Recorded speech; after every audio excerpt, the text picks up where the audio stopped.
Halo. Halo Mbak, terdengarkah suaraku? Oke, aman, aman. Oke, mudah-mudahan suara saya juga terdengar jelas ya. Jelas, jelas Mbak Eka. Oke, teman-teman, teman tumbuh. Assalamualaikum warahmatullahi wabarakatuh. Selamat malam. Ketemu lagi sama, enggak ketemu lagi sih. Ketemu lagi sama saya, Eka Gobel dari komunitas Adalah Keluarga. Tentu aja malam ini saya nggak sendirian ya, udah ditemenin sama Mbak Indri nih, Mbak Anissa Kus Indriani ya, biasanya kita panggil Mbak Indri aja ya. Mbak Indri ini adalah psikolog klinis dari Ruang Tumbuh, yaitu klinik psikologi eh, yang prakteknya di mana Mbak Indri? Aku praktek di Pondok Labu, di Depok, dan juga di Bintaro. Oke, aku kenalin dulu ya, Mbak Indri ini adalah lulus S1 dan S2 dari Fakultas Psikologi Universitas Katolik Atmajaya sebagai psikolog klinik dewasa, kemudian berpengalaman sebagai konselor klinis mendampingi individu yang berurusan dengan beragam masalah kesehatan mental, kemudian berkomitmen untuk membimbing individu menggunakan pendekatan empati, dan fokus pada masalah untuk meningkatkan fungsi, kesejahteraan, dan kualitas hidup. Nah, pas banget nih sama tema kita malam ini ya Mbak ya. Mbak Malam ini Eka. tuh kita mau tanya-tanya nih, Mbak Indri mau berbagi tentang topik yang sangat penting dan relevan banget ya. Mm. Topiknya yaitu trauma generasional, di mana kita akan mempersiapkan diri menjadi orang tua yang welas asih ya Mbak ya. Kegiatan ini adalah corporate social responsibility dari Ruang Tumbuh untuk mempersiapkan kita menjadi orang tua yang welas asih. Tujuannya meningkatkan kesadaran tentang trauma generasional, kemudian bagaimana dampaknya pada pola asuh, kemudian bagaimana menerima pengalaman dan luka di masa lalu, kemudian bagaimana cara menyembuhkannya sehingga trauma ini cukup berhenti di kita dan tidak kita lanjutkan ke generasi berikutnya. Mm. Oke, Mbak Indri mau sapa-sapa dulu nih sama teman tumbuh. Udah mulai banyak yang join nih. Oke, Oke, halo. untuk teman-teman tumbuh juga eh, bisa ya kalau mau tanya-tanya silakan di kolom komentar, dan kalau misalnya di pertengahan IG Live ini ada masalah dengan koneksi, silakan kembali lagi aja. Silakan Mbak Indri. Oke, halo. Selamat malam teman tumbuh yang sudah hadir gitu ya di sesi live kita pada malam hari ini. Terima kasih sudah menyediakan waktunya dan mungkin terima kasih sudah mau eh, mungkin sama-sama belajar gitu ya, Mbak Eka, mengenai gimana sih caranya kita untuk bisa menjadi orang tua yang welas asih gitu kan, terutama terkait dengan pembahasan kita terkait dengan generational trauma seperti itu ya. Jadi mungkin nanti di sesi hari ini kita bisa sama-sama sharing gitu ya. Jadi kalau ada yang mau bertanya itu juga boleh supaya mungkin bisa menjadi insight juga gitu ya buat teman-teman lain yang hadir gitu. Seperti itu. Oke nih Mbak Indri, aku udah nyiapin beberapa pertanyaan ya. Oke. Sebenarnya generational trauma itu apa sih? Oke. Mungkin sebelum kita membahas gitu ya Mbak mengenai generational, mungkin kita bisa em, tahu dulu nih trauma itu tuh sendiri tuh apa sih gitu ya.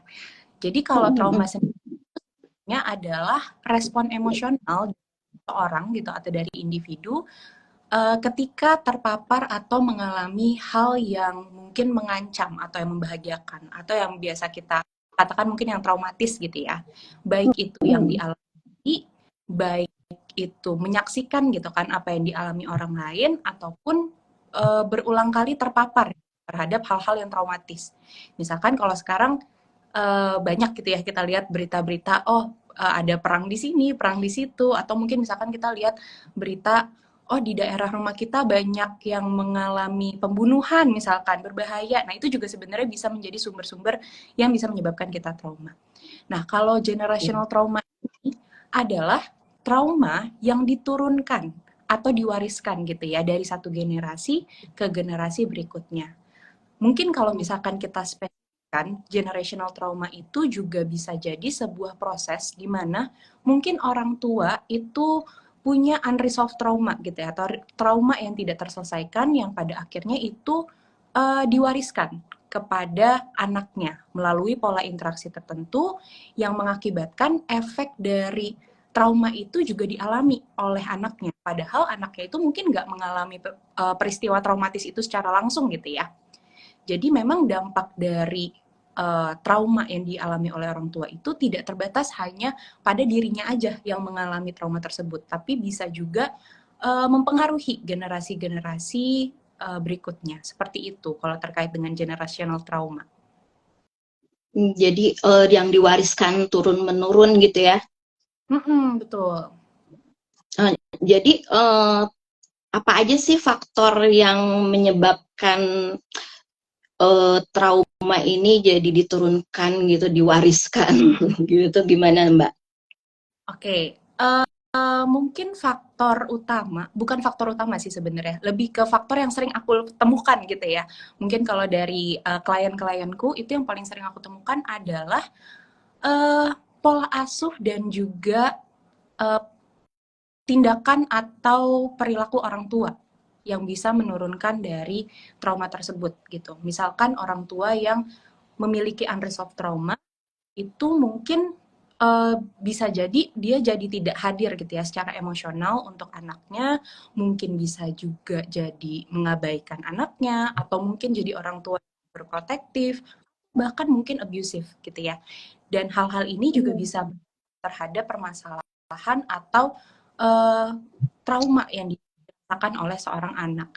Mungkin orang tua yang trauma itu juga bisa jadi sering mengekspresikan emosi-emosi yang intens gitu ya. Baik itu amarah, kesedihan, mungkin kecemasan dan sebagainya. Nah, anak-anak itu bisa menginternalisasi atau mencontoh hal tersebut gitu ya. Mungkin kalau misalkan kita sering dengar monkey see, monkey do gitu ya. Jadi apa yang dilihat alami itu bisa jadi terinternalisasi dan dicontoh juga mungkin secara tidak sadar oleh anak.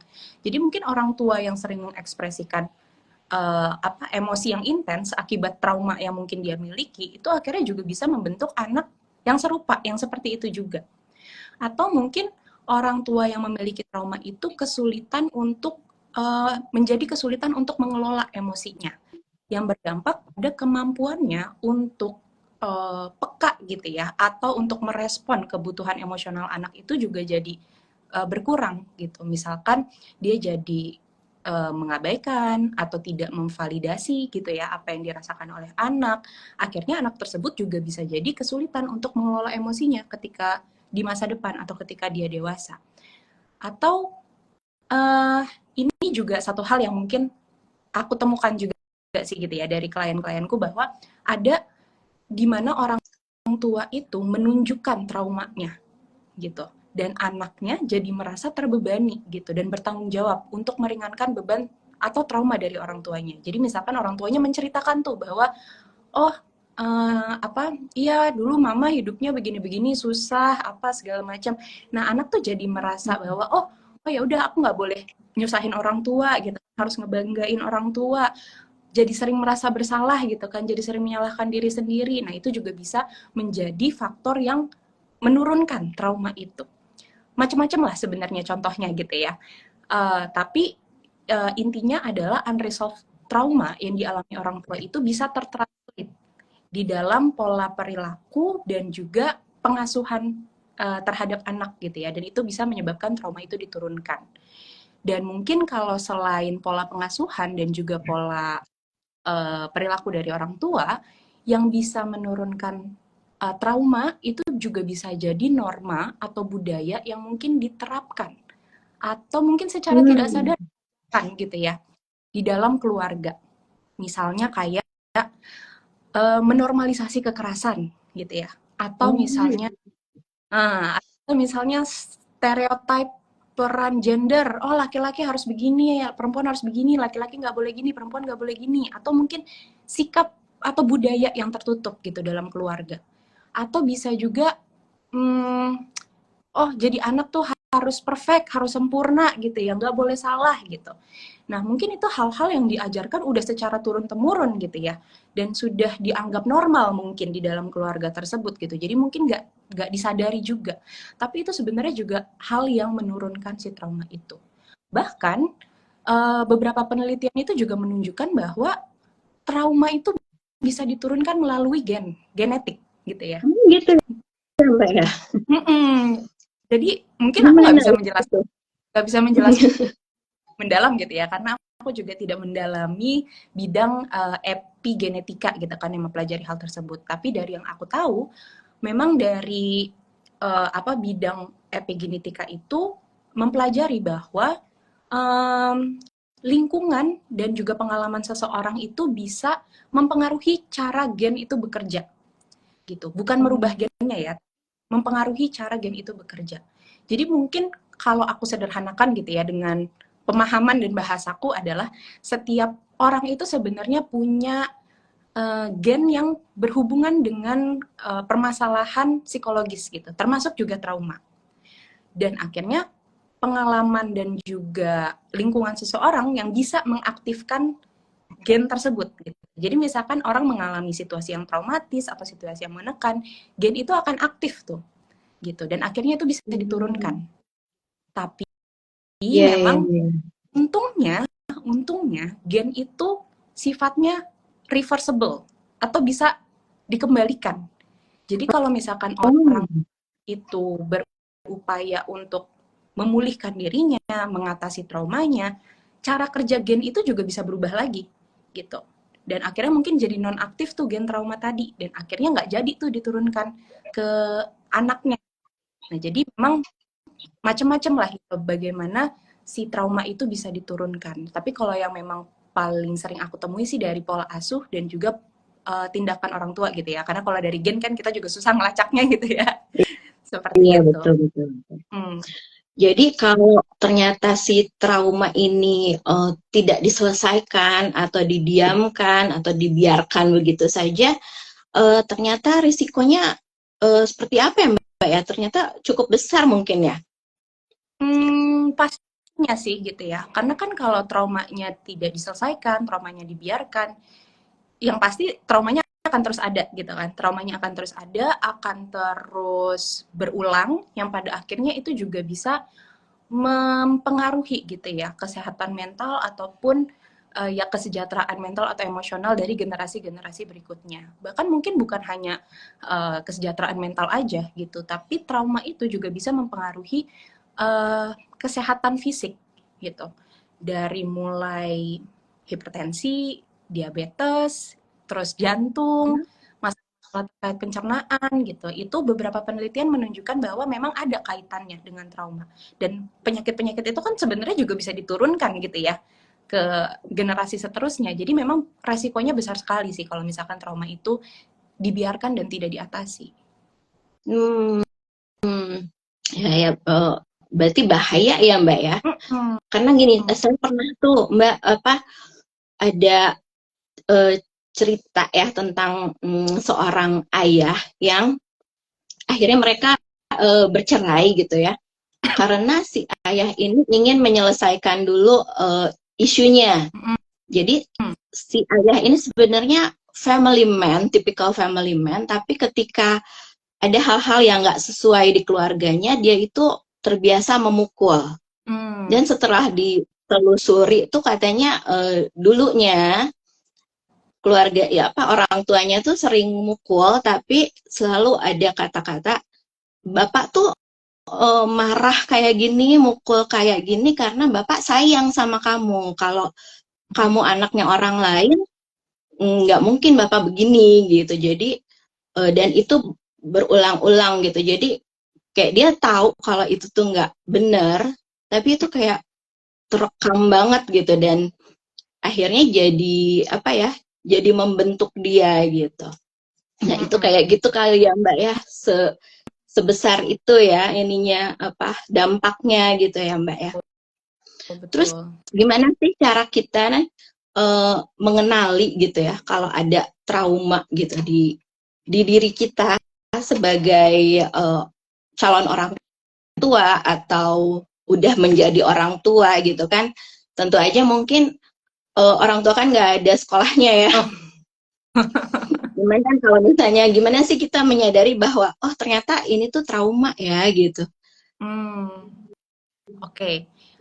Untuk menyadari atau mengenali gitu ya, mungkin apa sih, mungkin apakah kita punya dampak dari generational trauma itu atau tidak, yang pasti kita perlu melakukan refleksi diri ya. Apa sih yang kita refleksikan?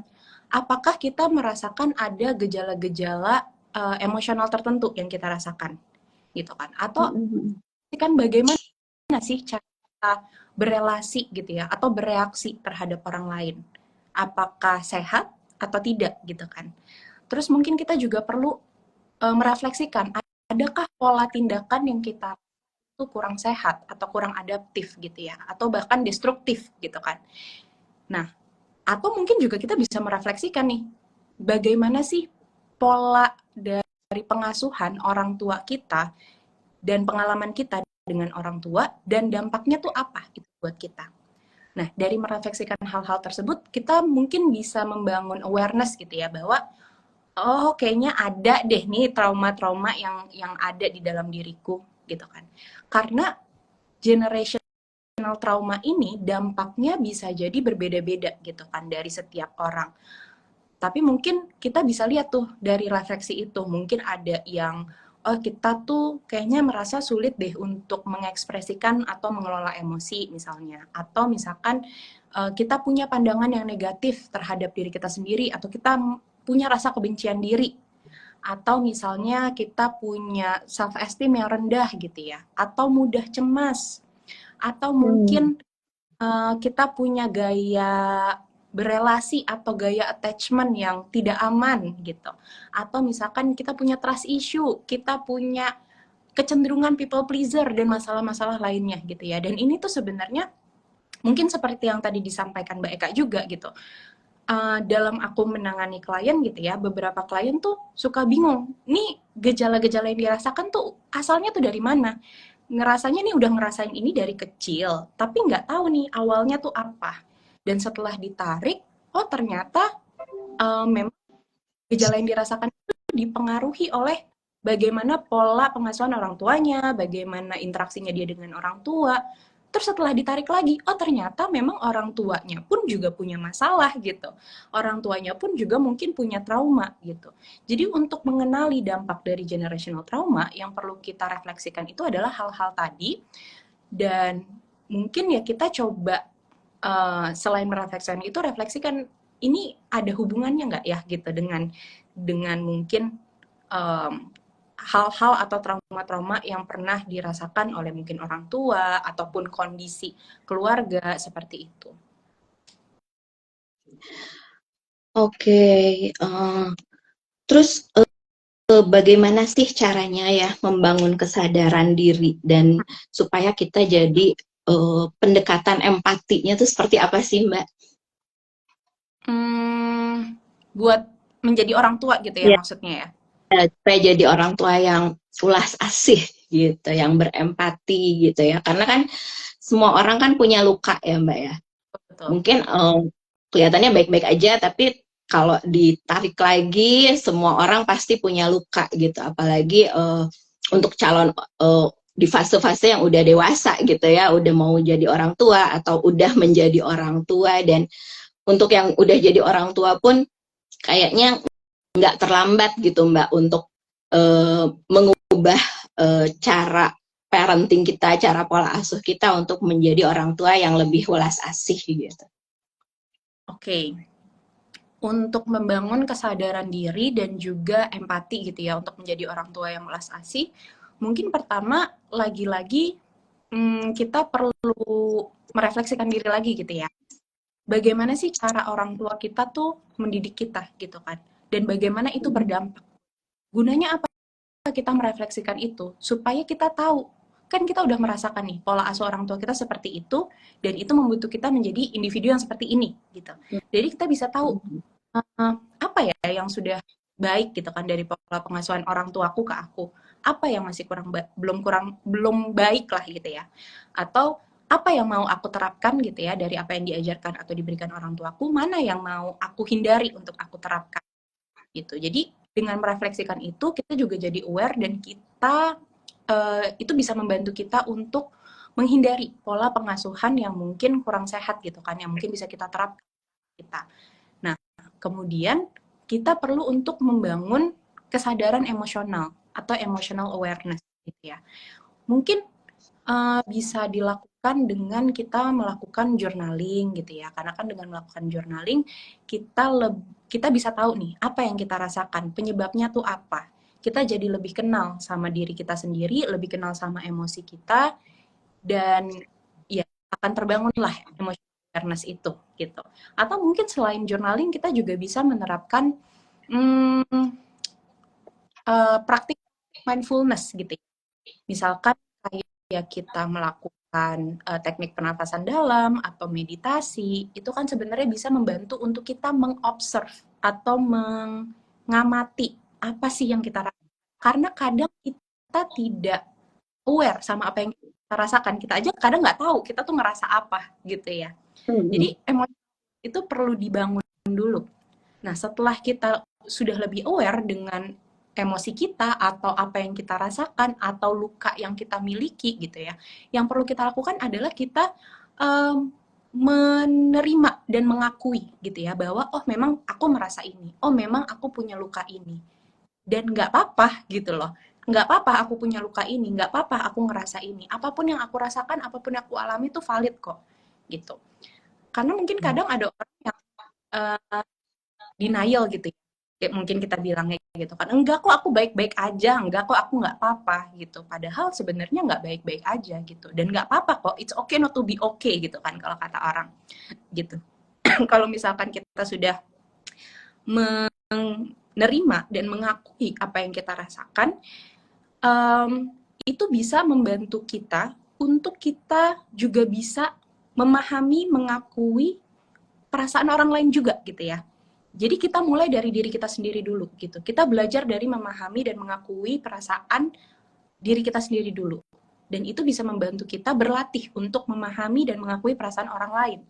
Atau berempati gitu ya pada orang lain, termasuk juga pada anak kita. Gitu. Ketika tua.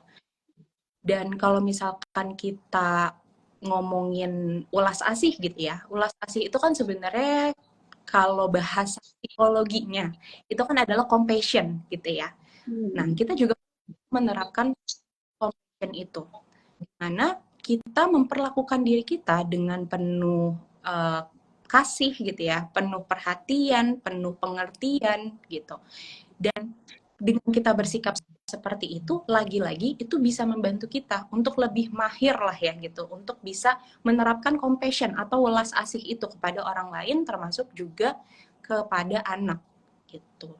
Dan mungkin selain hal-hal itu, kita juga perlu untuk mempersiapkan untuk menjadi orang tua yang welas asih, mungkin kita bisa mengedukasi diri gitu kan. Mungkin kalau yang mau jadi orang tua atau sudah jadi orang tua bisa tuh ikut kelas-kelas parenting gitu ya, atau mungkin cari info hal tersebut supaya kita juga jadi punya pemahaman nih yang lebih mendalam tentang dinamika emosional yang akan kita hadapi sebagai orang tua.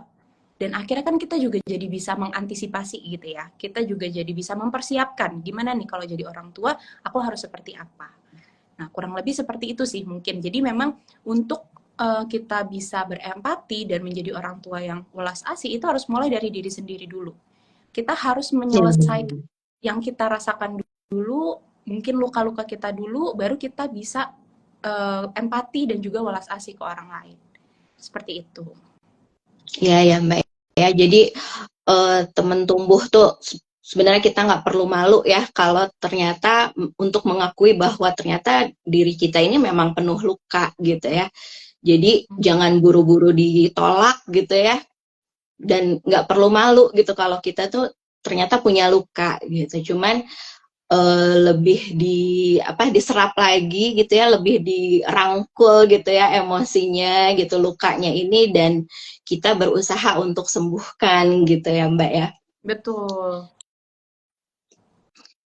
Oke, jadi nih udah ada pertanyaan juga nih dari Mama Fan. Bagaimana agar trauma itu berhenti di diri kita sendiri tanpa harus mempengaruhi ke anak? Oke. Jadi berarti kan kita ingin memutus gitu ya, Iya, siklus trauma itu. gimana caranya kita memutus siklus ini gitu. Oke. Jadi untuk memutus siklus trauma ini sebenarnya bukanlah hal yang mudah gitu ya. Memang Hmm, pasti karena mungkin sudah mengakar juga gitu kan. Tapi bisa, betul. tapi bisa. Gimana? Pertama tadi ya kita perlu mengakui dulu gitu dan menerima dari dulu menyadari dan mengidentifikasi trauma yang kita miliki gitu. Kita perlu untuk menyadari memang kayaknya kita punya trauma nih yang mungkin itu diturunkan gitu ya atau diwariskan dari generasi sebelumnya gitu. Kita perlu sadar bahwa oh emosi, perilaku atau cara pandang aku terhadap sesuatu tertentu itu mungkin juga bisa berasal dari apa yang diberikan kepadaku gitu kan ya. Jadi kita perlu mengidentifikasi dulu dan menyadari bahwa oh iya memang saya punya nih trauma itu.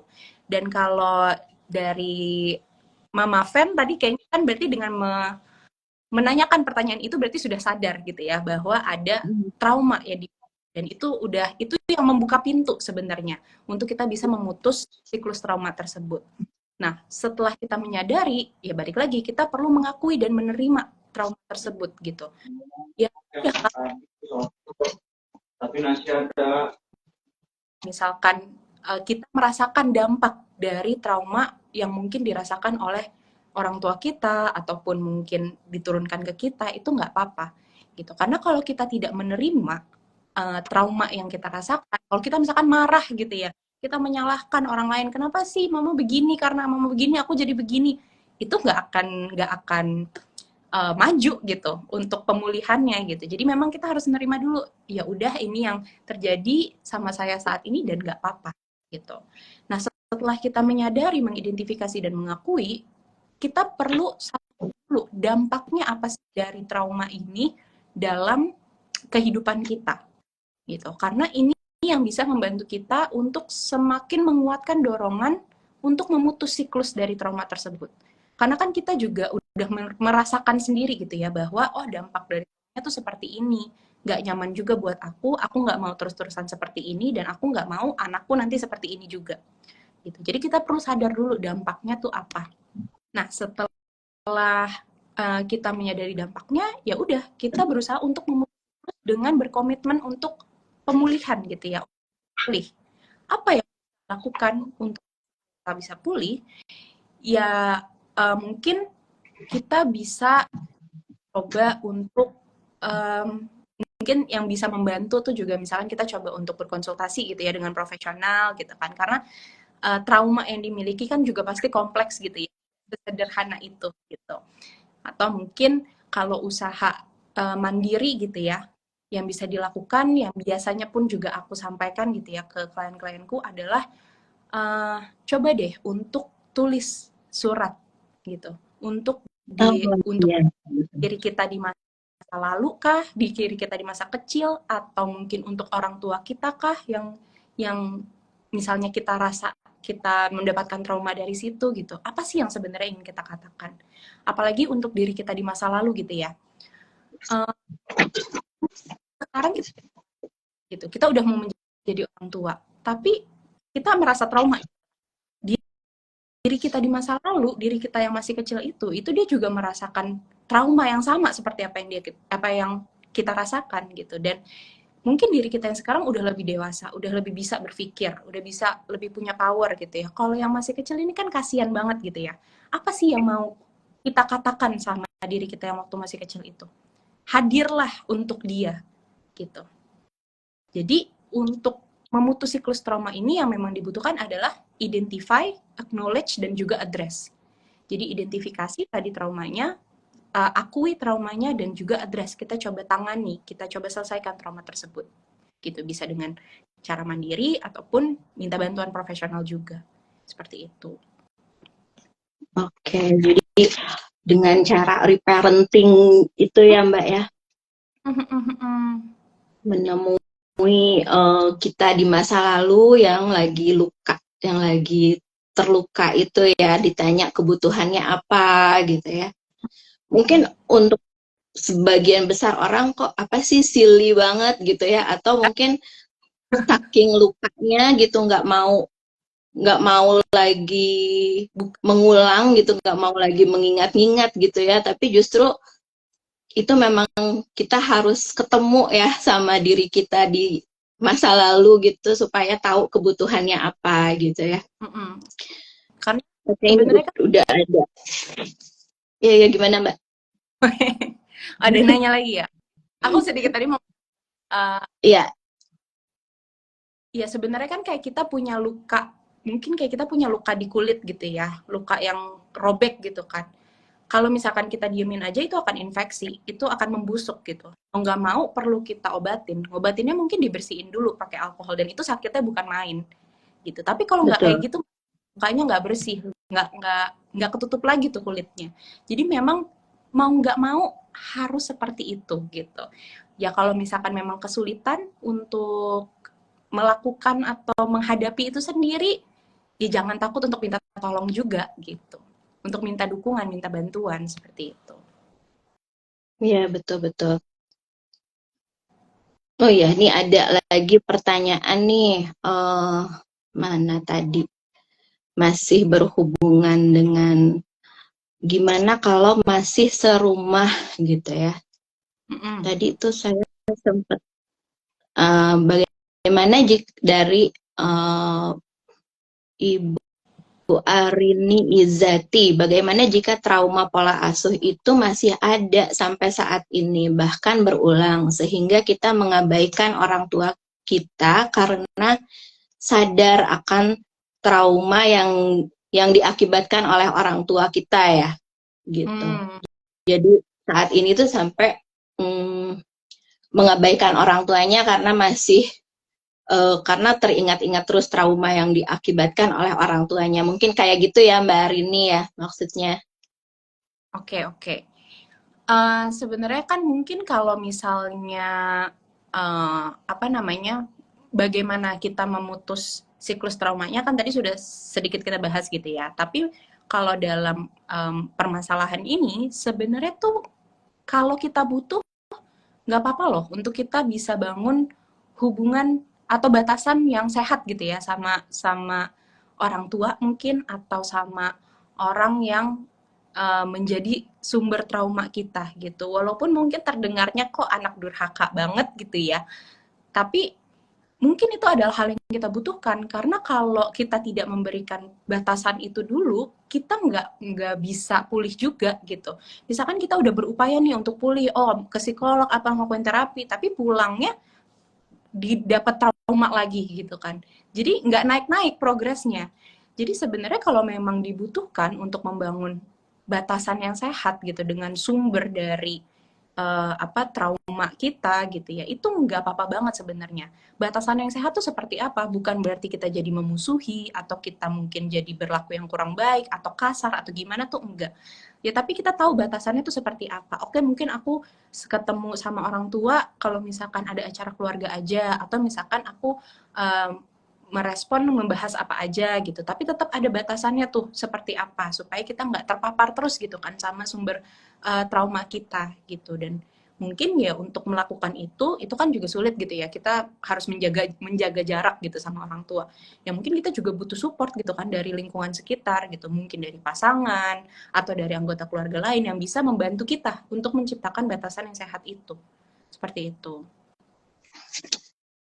Oke, jadi selain identifikasi, kemudian acknowledge dan address gitu ya, kita juga perlu reparenting dan kemudian menetapkan personal boundaries gitu ya. Mungkin kapan-kapan ntar kita ngobrol-ngobrol tentang personal boundaries ya Mbak ya, gitu karena kayaknya penting banget nih gitu. Terus tadi juga Mbak Indri bilang kalau kita perlu punya support system gitu ya, gimana kita mencari dukungan ketika kita mengalami trauma gitu. Dukungannya dan tentu aja tadi manusia itu kan memang berakal ya, sama Allah udah dikasih akal, jadi kita udah tahu caranya bagaimana untuk supaya si trauma ini bisa berhenti di kita, cari support system, kemudian minta bantuan dari profesional gitu ya. Kemudian ada lagi ini, oh udah sih ya, oke. Nah, tentang mencari dukungan nih Mbak ya, ketika kita mengalami trauma atau sebenarnya traumanya udah terjadi di masa lalu tapi sampai sekarang tuh kok lukanya belum sembuh gitu. Dukungannya tuh kira-kira ke siapa aja? Apakah dengan curhat di stories misalnya? Silakan Mbak Indri. Oke, jadi mungkin kalau yang tadi sudah sedikit dibahas, dukungan yang bisa kita dapatkan itu mungkin dari profesional gitu kan. Satu bisa mungkin dari psikolog atau mungkin dari ya psikiater kalau misalkan memang dibutuhkan gitu ya. Karena dengan konsultasi gitu dengan profesional, dengan psikolog, kita itu bisa dibantu gitu kan untuk mengeksplorasi trauma yang kita miliki. Karena seperti yang tadi disampaikan bahwa trauma itu tuh kompleks gitu ya. Tidak sesimpel A kemudian B gitu kan. Jadi memang kompleks, bisa dieksplor dan juga bisa dibimbing dalam proses pemulihannya gitu. Dan mungkin kalau dari profesional itu juga mungkin akan diberikan terapi-terapi yang berbasis penanganan trauma seperti itu. Dan mungkin selain di profesional dengan psikolog, kita juga bisa mendapatkan dukungan dari misalkan support group atau komunitas gitu ya. Karena di dalam atau komunitas itu kan terdiri atau berisikan orang-orang yang mungkin ini hal yang serupa gitu ya. Jadi kita bisa merasa dipahami, merasa dimengerti, terus kita juga bisa saling sharing, saling menguatkan gitu kan. Jadi kita mendapatkan dukungan emosional. Mungkin kalau di dunia luar gitu ya, kita merasa aduh nggak ada yang bisa ngerti nih gitu. Ya mungkin sulit juga untuk orang lain mengerti karena mereka tidak mengalami apa yang kita alamin. Tapi kalau kita ketemu sama orang-orang yang memang merasakan apa yang kita rasakan, mengalami apa yang kita alamin, itu kan juga kita merasa didukung gitu ya, terdukung lah gitu.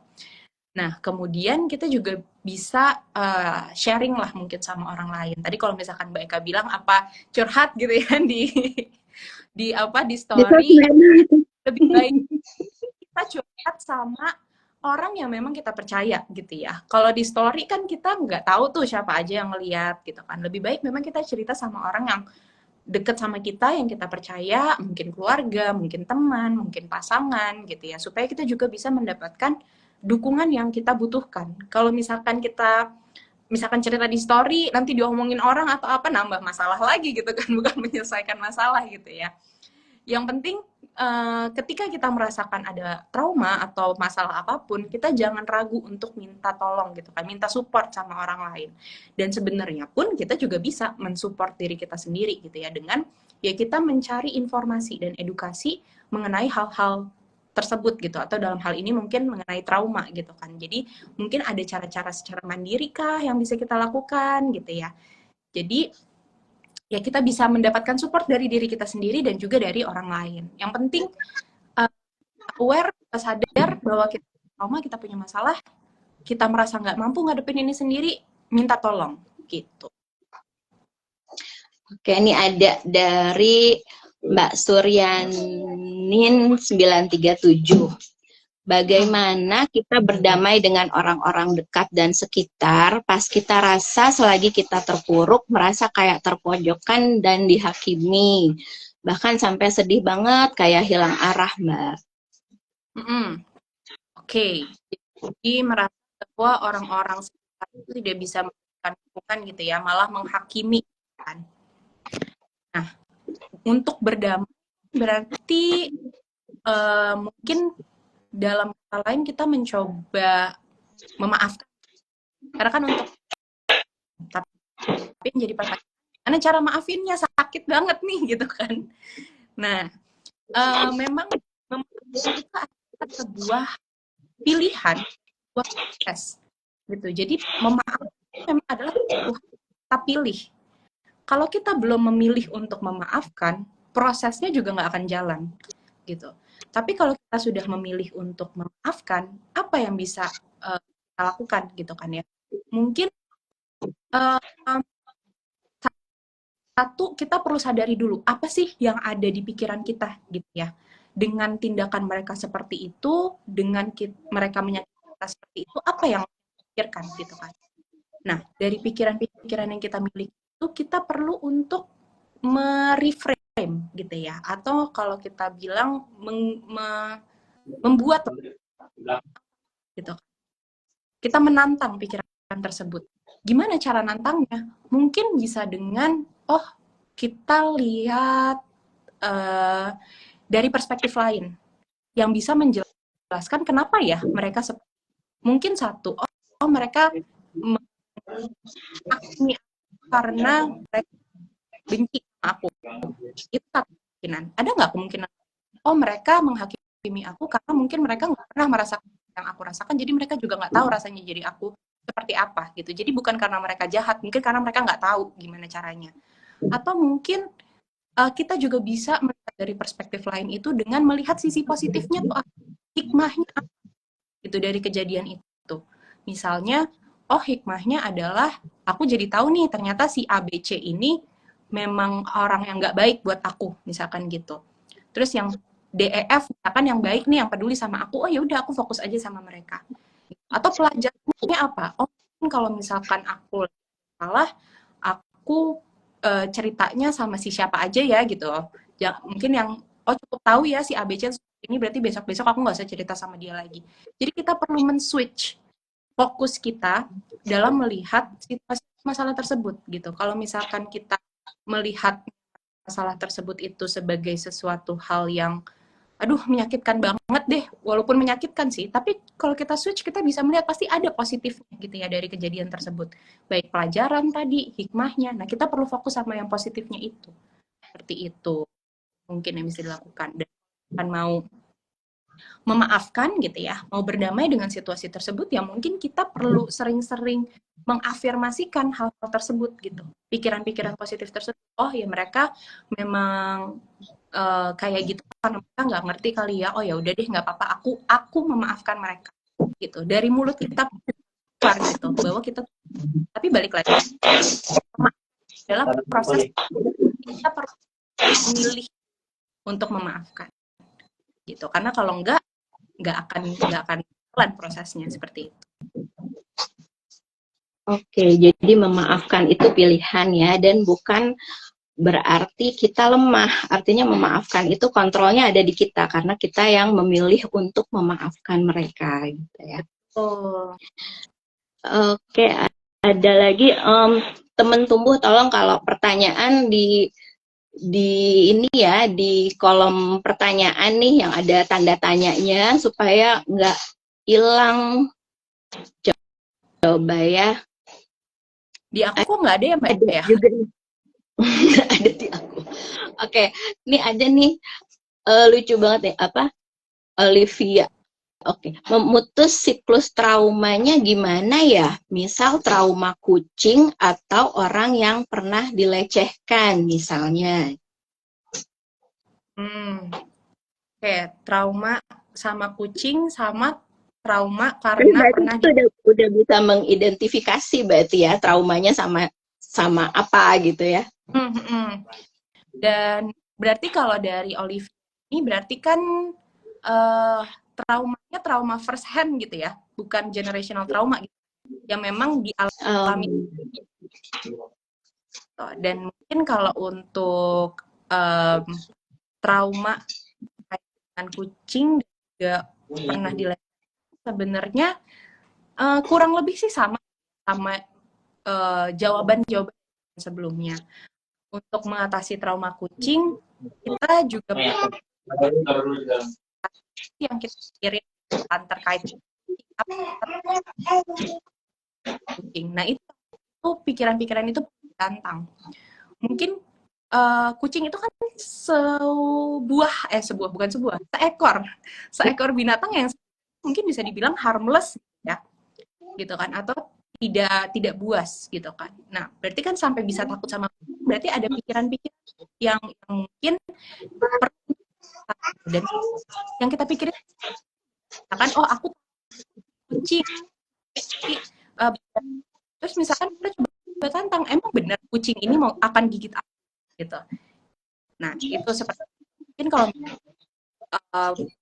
trauma pernah dilecehkan, sama situasi dengan cara ya tadi memulai proses tapi ini juga sesuatu hal yang nggak mudah, mungkin akan sulit untuk karena kan yang juga pasti jadi baiknya Olivia boleh untuk coba konsultasi deh dengan psikolog gitu supaya tak juga ini kayaknya jam gitu ya, bisa 3 jam seperti itu. Tapi prosesnya tadi kita coba untuk memulai, mungkin tadi kita juga coba perlu untuk hadir gitu kan buat si orang yang mengalami pelecehan tadi tuh gitu. Apa sih yang mau kita katakan? Itu kita bisa ikut support group, ikut komunitas, dikuatkan juga, kuatkan seperti itu.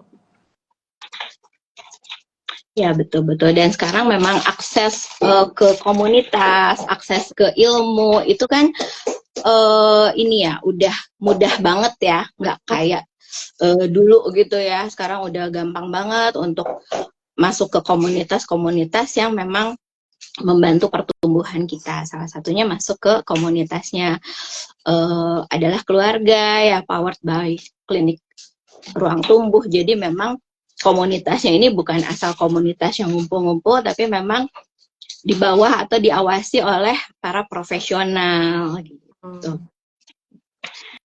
Oke, selanjutnya gimana sih membangun lingkungan keluarga yang baik sehingga tidak menciptakan trauma bagi anak? Oke. Jadi untuk membangun lingkungan keluarga yang baik, yang penting itu yang pertama adalah kita perlu untuk membangun komunikasi dan jujur. Dan komunikasi itu dari perlu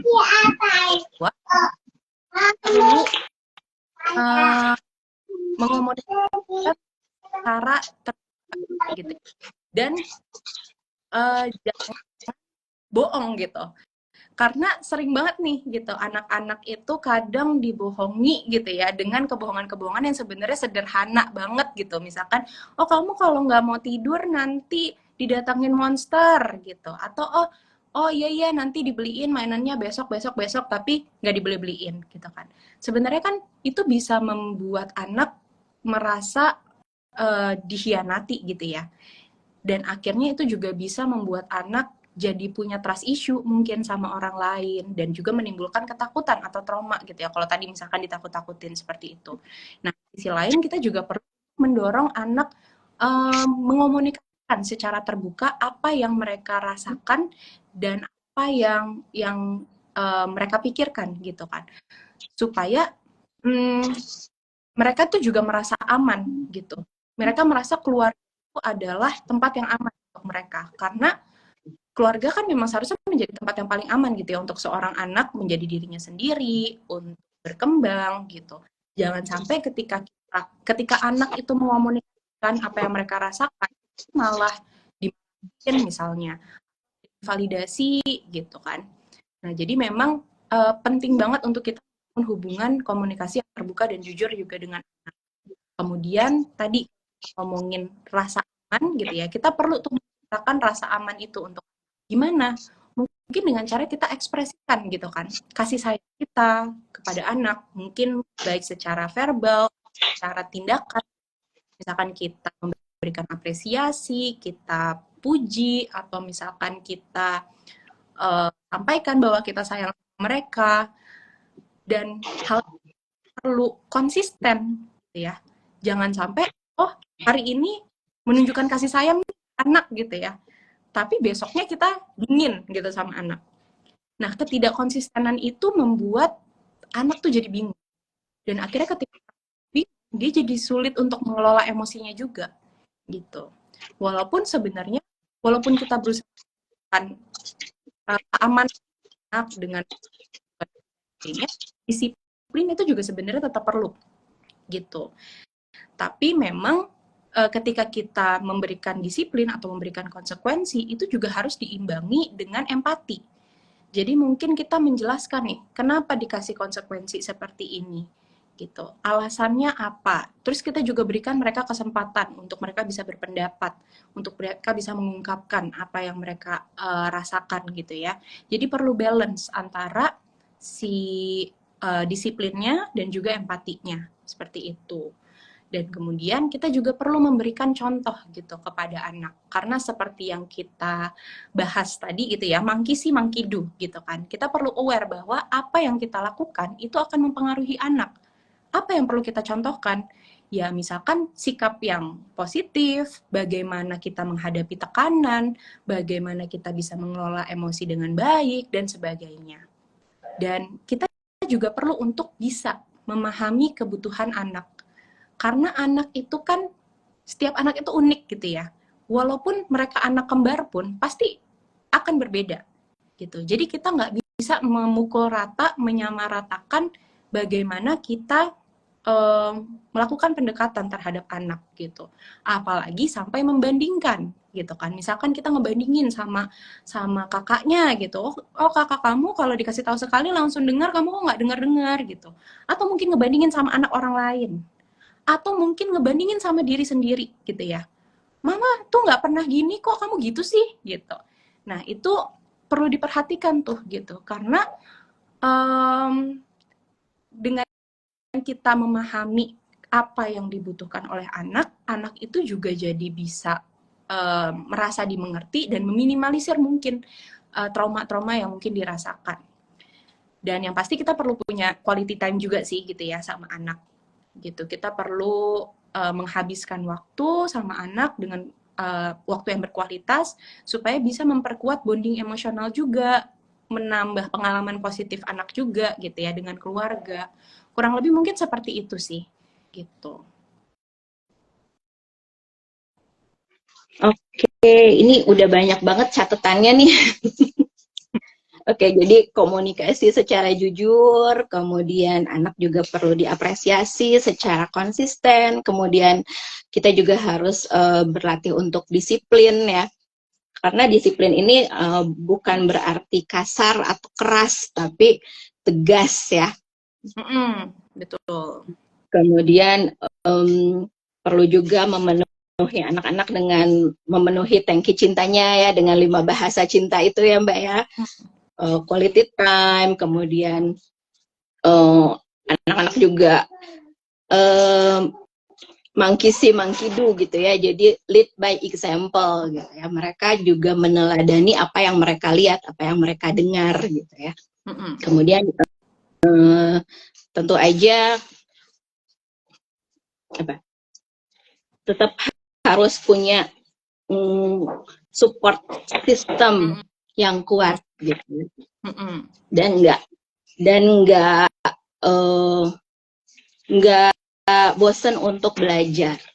Betul. Oke, dan mungkin terakhir nih ya Mbak ya, karena ternyata nggak kerasa ya waktunya 5 menit lagi. Bagaimana orang tua mengenali pola asuh negatif dalam keluarga, terutama pada anak nih. Jadi mungkin kalau bisa kelihatan nggak sih dari sikap anak gitu ya, kalau oh ternyata sikap anak ini adalah cerminan dari pola asuhku gitu, yang mungkin ada pengaruhnya dari trauma generasional tadi gitu. Gimana tuh Mbak? Bisa banget sebenarnya. Jadi memang orang tua itu perlu memperhatikan reaksi emosional anak gitu ya. Memperhatikan apakah anak itu menunjukkan adanya masalah perilaku dan juga memperhatikan bagaimana anak dalam kehidupan sosial gitu. Kalau memperhatikan reaksi emosional anak, kita bisa lihat apakah anak itu mungkin sering merasa cemas atau merasa takut atau tidak nyaman ketika berada di sekitar orang tuanya. Kalau iya, mungkin bisa jadi itu tanda bahwa pola asuh yang kita gunakan tuh mungkin terlalu keras atau menekan gitu ya, atau kalau orang bilang otoriter. Atau mungkin apakah anak itu jadi menarik diri gitu kan secara emosional dari orang tuanya, atau tidak mau berkomunikasi dengan baik dengan orang tuanya. Kalau iya, mungkin berarti itu anak merasa tidak aman gitu kan untuk mengekspresikan apa yang mereka rasakan terhadap orang tua, karena mungkin merasa nggak divalidasi gitu kan sama orang tua, atau bahkan malah dimarahin mengungkapkan apa yang mereka rasakan. Selain reaksi emosional, kita juga perlu memperhatikan apakah anak itu menunjukkan masalah dalam perilaku. Apakah anak itu mungkin sering marah, agresif, memberontak, gitu kan. Mungkin kalau misalkan itu terjadi, ya kita sebagai orang tua bisa jadi itu memberikan pola asuh yang kurang mendukung gitu kan. Akhirnya anak mungkin merasa nggak dimengerti, nggak dipahamin. Akhirnya timbul tuh rasa kemarahan itu gitu. Atau misalkan apakah anaknya sulit untuk mengelola atau mengontrol emosi. Kalau iya, mungkin kita menunjukkan pola asuh yang terlalu keras atau bahkan terlalu permisif gitu ya, atau kita bilang terlalu membebaskan. Jadi tadi tidak ada konsistensi antara kedisiplinan dan juga nggak ada balance-nya antara kedisiplinan dan juga empati gitu ya. Dan itu ngebuat anak jadi bingung gitu kan. Akhirnya karena kebingungan itu sulit untuk mengelola emosinya. Dan yang terakhir kita perlu lihat bagaimana dia berrelasi dalam kehidupan sosial. Apakah dia kesulitan dalam menjalani interaksi sosial, misalkan membangun hubungan dengan orang lain, atau sering nggak percaya diri, atau mungkin tertutup gitu ya. Kalau misalkan iya, mungkin kita sebagai orang tua kurang memiliki interaksi yang sehat atau yang baik dengan anak. Jadi anak juga nggak tahu gimana caranya berinteraksi di dunia luar gitu kan. Tidak ada yang mencontohkan tadi, tidak ada yang mengajarkan. Mungkin sebaliknya, gitu. Dengan interaksi anak bisa jadi malah